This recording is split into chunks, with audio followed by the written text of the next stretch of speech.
ہم جمعیت کی زندگی میں عجیب عجیب حالات سے گزرے ہیں، مختلف ناموں سے مختلف تنظیمیں بنتی ہیں، اور پھر ہم بڑے خلوص کے ساتھ کہتے ہیں یہ بھی ہماری ہے اور یہ بھی ہماری ہے۔ میں نے کہا مجھے یہ نظریہ سمجھ میں نہیں آتا کہ جماعتی زندگی میں تشدد اس کی بھی کوئی تعلیم ہے۔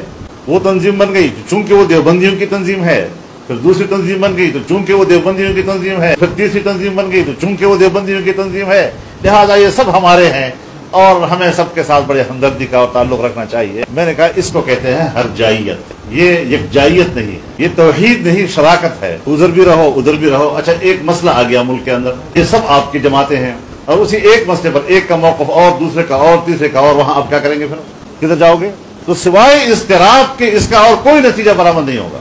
ایک جماعت، اور اسی لیے لفظ الجماعت کہا گیا ہے، علیکم بالجماعت۔ تو الجماعت جو ہے وہ ایک جماعت کا تصور دیتا ہے، معہود جماعت کا تصور دیتا ہے، اور علیکم کا تقدم جو ہے وہ لزوم کا فائدہ دیتا ہے کہ آپ پر لازم ہے کہ تم جماعت سے وابستہ رہو۔ تو علیکم بالجماعت والاطاعہ۔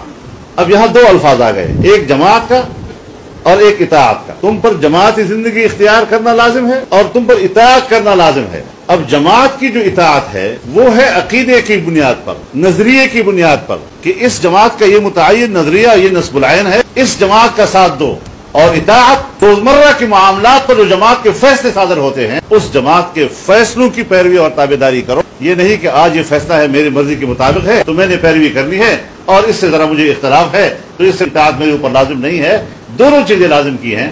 اور لیس الاسلام الا بالجماعۃ ولیس الجماعۃ الا بالامارہ ولیس الامارۃ الا بالاطاعۃ۔ یہ ساری چیزیں ایک جماعت کی منظم زندگی کی علامات ہیں جو ہمارے اندر ہونا اس کا لازم ہے۔